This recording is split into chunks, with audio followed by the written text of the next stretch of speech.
with that, we're going to transition into a piece of our annual meeting, which is me so I should probably say I'm Nancy Smith, CEO of GrowSmart Maine.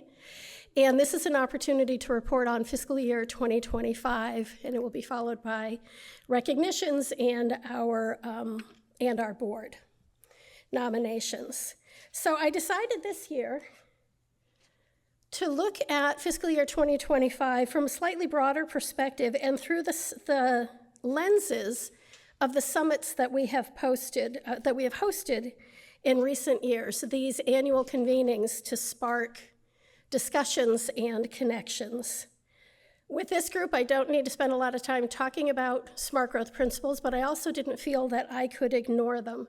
When I'm talking with people who don't live in this space with all of us, I use the farmers market as an example.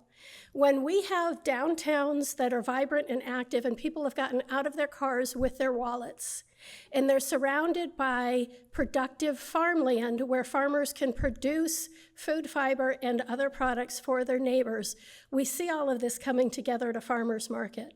Downtown revitalization and farmland protection should never be seen as competing interests. They are interwoven priorities, and we need both of them because it's all connected. Becca showed this slide earlier with our mission statement and the work that we do. We support communities in navigating change. And the reason is so that people can feel safe, they feel they belong, and they feel they can thrive. So why do we focus on emotions? Ew. Because I know some of you are saying that, ew.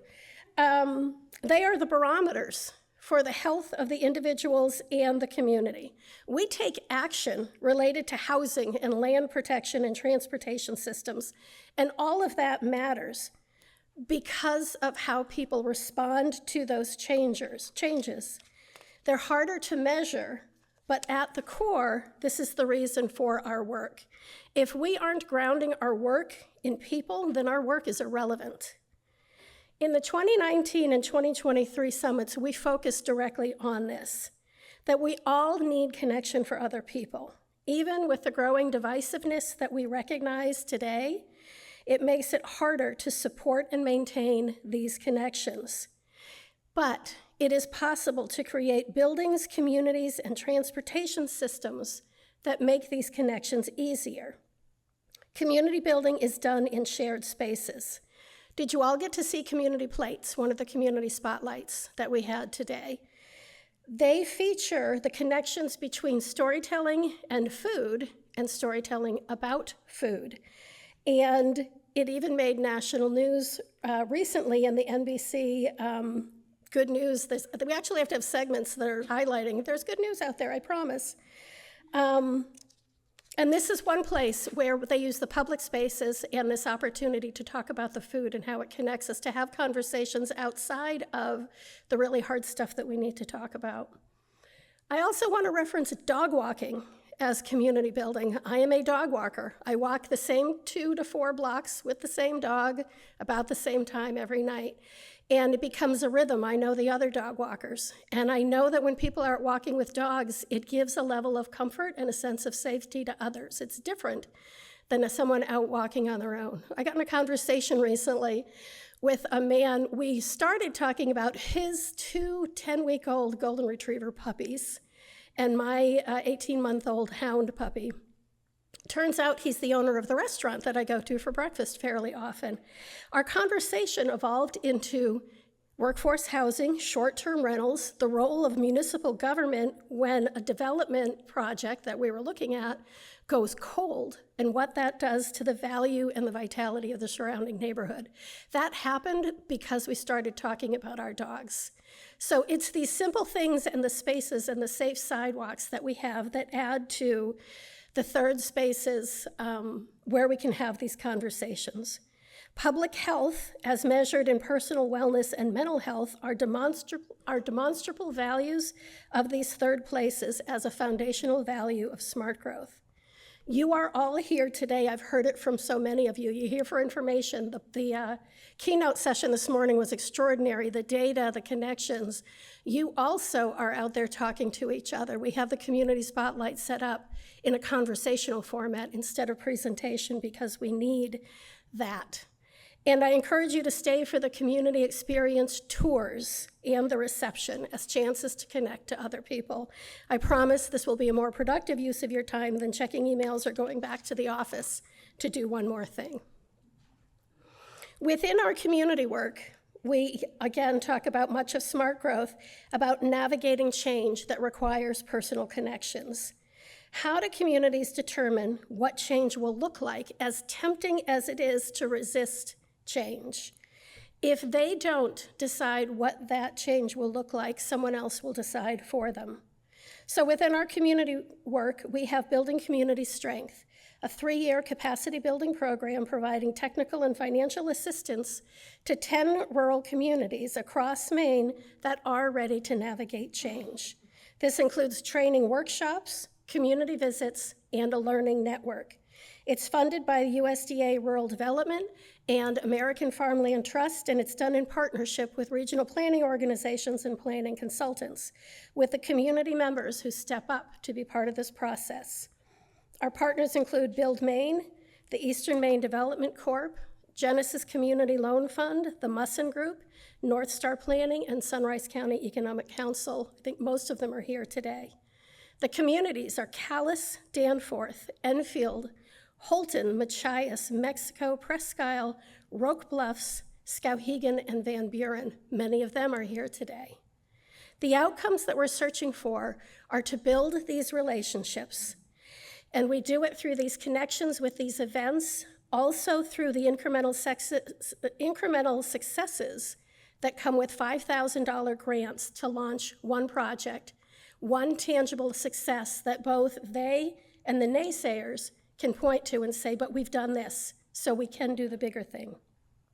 And our goal is that when we step back after 3 years of this program, those connections are still there and still valuable. Our 2016 and 2024 summits continued this theme of planning for change, how we think about infrastructure investments, and how we advocate for smart growth policies investments across Maine. This year with Policy Action 2025, we had 3 solid wins. One is the creation of a catalog of pre-approved building types that will happen at the Maine Office of Community Affairs, from which municipalities can choose to select those that work for them in areas where they want that development. Developers will have more certainty because the public outreach process happens before there's a specific project to respond to. Secondly, one of the bills passed restricts municipal parking requirements for new residential developments to no more than 1.5 spaces per dwelling unit. This reduces costs, unnecessary costs, and the loss of land that could be additional homes.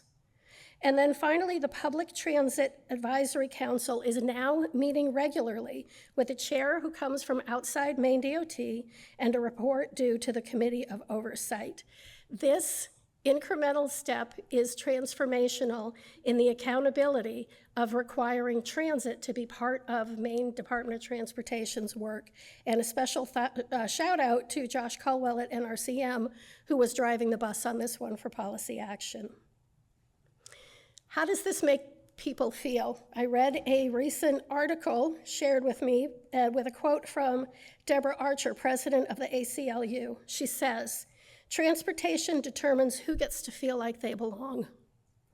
It determines who enjoys access to all the opportunities and resources that the country provides. It decides who gets to live with safety and dignity." Within the advocacy work, we also work at a local level and in regional areas that have statewide impact. You've just seen a great video about Mainers for Smarter Transportation, and that this is a coalition of the groups who are listed here, but truly it's grassroots for the people from the suburbs west of and in Portland. And as you know, and you heard in the video, they have currently stopped a $330 million 4 or 5 mile project It's currently in what's called the zombie project status, meaning it's on hold, it's suspended, and maybe they're just waiting for us to go away. We will continue to hold transportation officials accountable for the highest and best investments of public dollars. The tools that were used in this process were engagement with the media, advocacy in the legislature, community engagement led by community members that got the project stopped for now. We also were able to bring in important perspectives from Smart Growth America and Transportation for America as a key partner in this work. As we discuss infrastructure and the significance on public, significant public impact of it, Kennebec Broadband Partnership unfortunately wraps up its work in December because additional federal grant funding was rescinded for statewide partnerships related to this work that would have continued it for another 3 years. But in this 3 years, we have provided $83,500 in digital equity stipends to nonprofits, organizations, and libraries in Kennebec County. We have distributed more than 60 free devices for people to use for education, online healthcare appointments, job searches and applications, and connecting with family and friends. We have created a coalition of organizations working together to strengthen digital literacy and online safety in the county, and provided 11 fraud and scam prevention presentations to 131 people in attendance, helping people stay safe online. Going forward, our partnerships with the local libraries and other nonprofit organizations have been designed to continue this work when we step away. Maine Broadband Coalition continues to serve as the voice of the Maine internet users working to enable better service for everyone.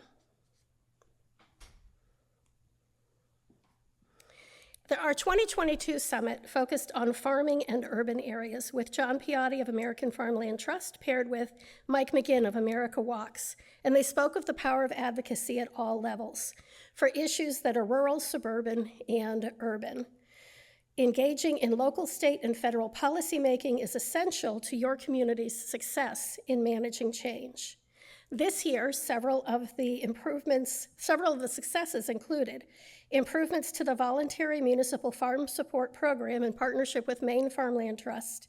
This is opt-in for both towns and farms and provides a property tax exemption on structures, including homes that are critical farming infrastructure in exchange for multi-year conservation easements on farmland.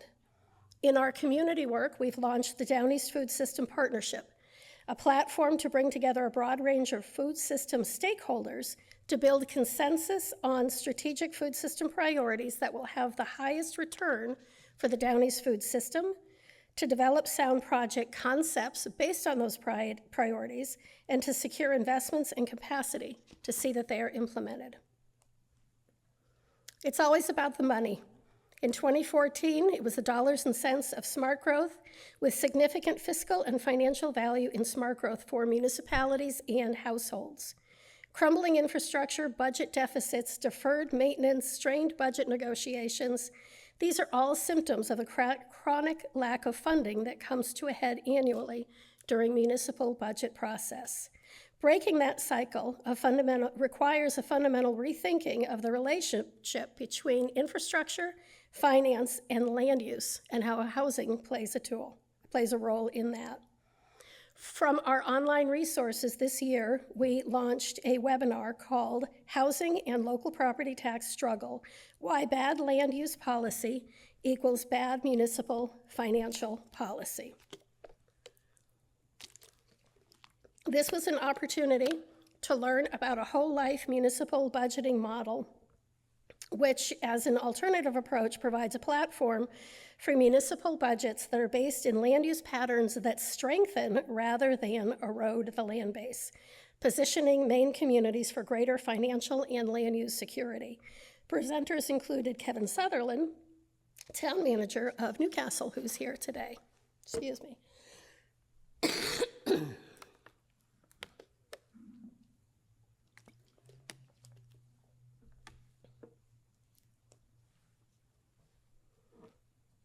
The 2020 and 2018 summits discuss the value of home rule self-determination versus the efficiency of statewide regulation and the role for regional solutions.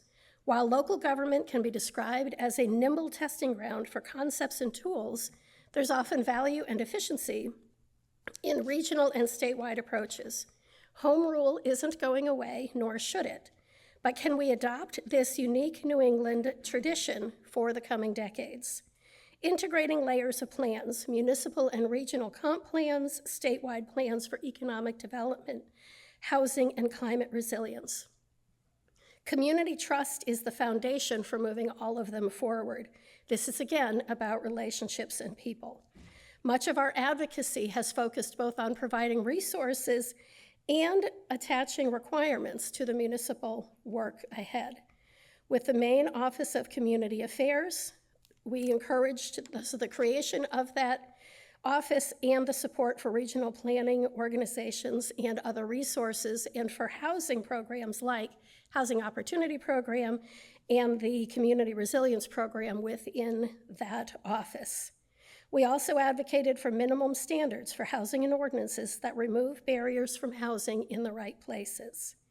All of this has fiscal implications because smart growth is about the money, except when it's about the relationships.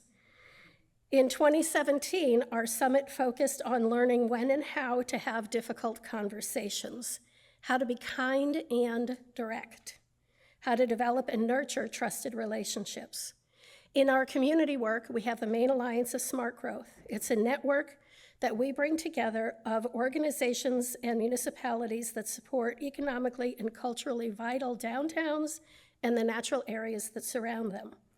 While the Maine Alliance for Smart Growth operates under the idea that when you've seen one rural town, you've seen one rural town, there is value in a network that can share practices, community updates, and create connections to helpful resources. In the coming year, we will strengthen the Alliance to ensure that the communities we all serve continue to have access to key resources from government and quasi-government agencies, nonprofits, and professionals.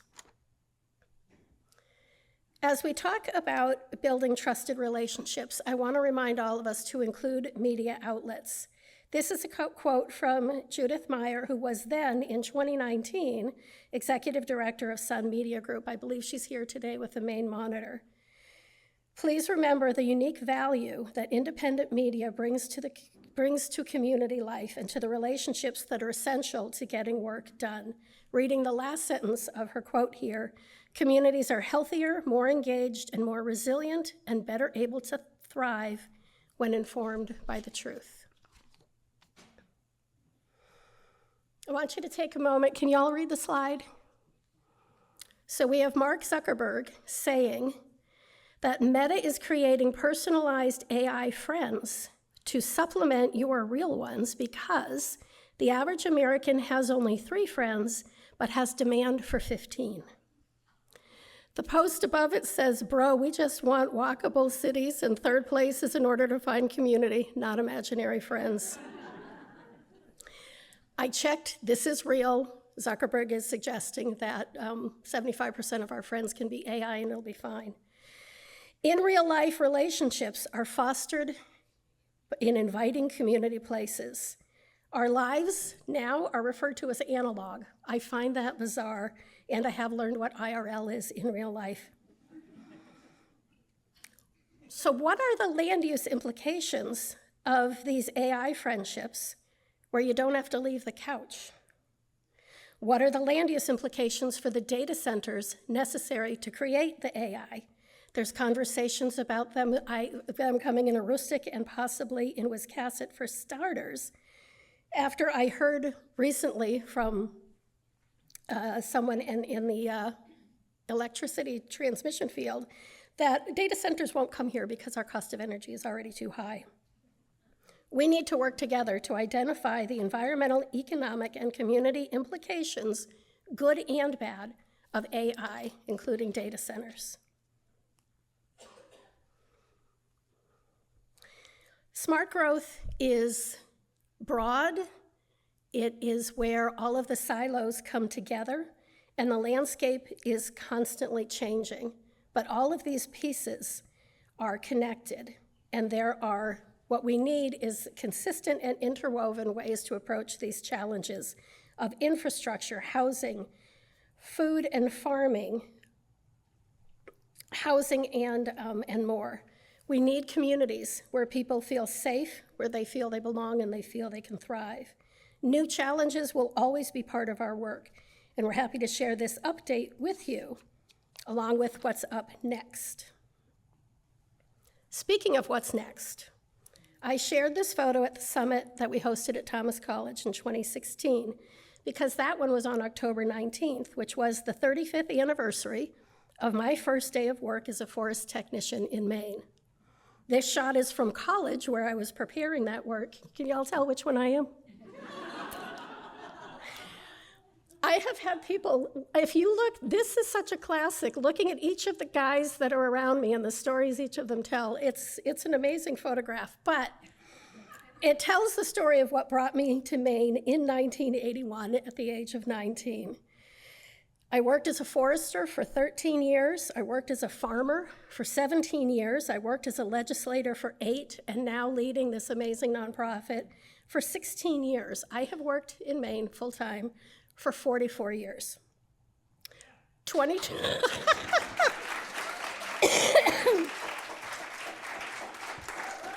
Thank you for that. 2026 will be my last year of full-time employment, as I've set my sights on retiring January of 2027. I'm sharing this all with you today because my board has put together a search committee. We have developed a job description, and you will see it out on the listings soon. The goal is to allow a full year to find the right candidate, and I love that many of my board are planners and they want the time to plan appropriately.